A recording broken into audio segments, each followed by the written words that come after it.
জিন্দাবাদ যুবমোৰ্চা জিন্দাবাদ অসম যুৱ মোৰ্চা জিন্দাবাদ কেশৱ মহন্ত জিন্দাবাদ কিন্তু এতিয়া আমাৰ ছাত্ৰ ছাত্ৰীসকলে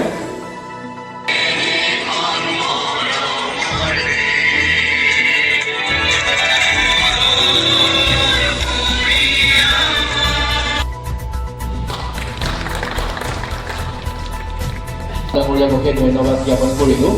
ইয়াৰ পাছতে আমাৰ মাজত উপস্থিত আছে নগাঁও জিলা যুৱ পৰিষদৰ সাধাৰণ সম্পাদক শ্ৰী দুআষাৰ মন্তব্য আগবঢ়াব। মূল উদ্দেশ্য হৈছে যে আমাৰ যিখন আঞ্চলিক যুৱ পৰিষদৰ সমিতি আছে এই সমিতিখন আমি পুনৰ সম্প্ৰসাৰণ কৰি এখন শক্তিশালী আঞ্চলিক সমিতি গঠন কৰি অনাগত যে আমাৰ নিৰ্বাচন আহিছে এই নিৰ্বাচনত আমি কামবিলাক সততা আৰু নিষ্ঠাৰে কেনেভাৱে আগবঢ়াই দিব পাৰোঁ তাৰ বাবে এখন নতুন সমিতি গঠন কৰাৰ উদ্দেশ্যে আজি সভাখন গঠন কৰা হৈছে। কলিয়াবৰ সমষ্টি সমিতিৰ অন্তৰ্গত জখলা আঞ্চলিকৰ আজি এখন কৰ্মী সভা অনুষ্ঠিত হয়। ইয়াত কেইবা শতাধিক সদস্য ইয়াত উপস্থিত আজি এখন আমি ইয়াত সবল কমিটি গঠন কৰিম।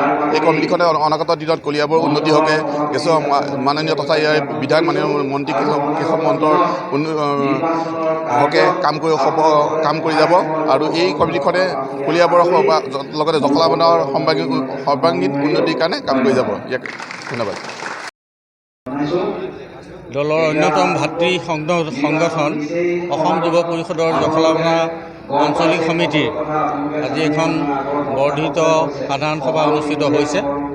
ইয়াতে আমাৰ আঞ্চলিক সমিতিখন পুনৰ গঠন আৰু শক্তিশালী ৰূপত তাক আমি গঠন কৰিবৰ কাৰণে আয়োজন কৰিছোঁ।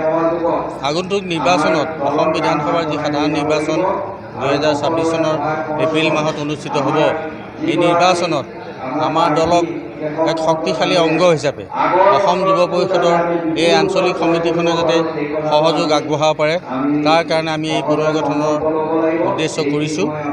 আৰু ইয়াত আমি যথেষ্ট সন্তোষিত হৈছোঁ যে জখলাবন্ধা অঞ্চলৰ সকলো জাতি বৰ্ণ নিৰ্বিশেষে সকলো যুৱক যুৱতী ইয়াত আহি উপস্থিত হৈছেহি আৰু আগন্তুক দিনত আমি এইসকলক লৈ জখলাবন্ধা অঞ্চলত অসম গণ পৰিষদৰ ধ্বজা আমি ভাল ধৰণে উৰুৱাই ৰাখিব পাৰিম, এইটো আমি গভীৰভাৱে বিশ্বাস কৰিছোঁ। অসম যুৱ পৰিষদ কলিয়াবৰ সমষ্টি সমিতিৰ অন্তৰ্গত জখলাবন্ধা আঞ্চলিকৰ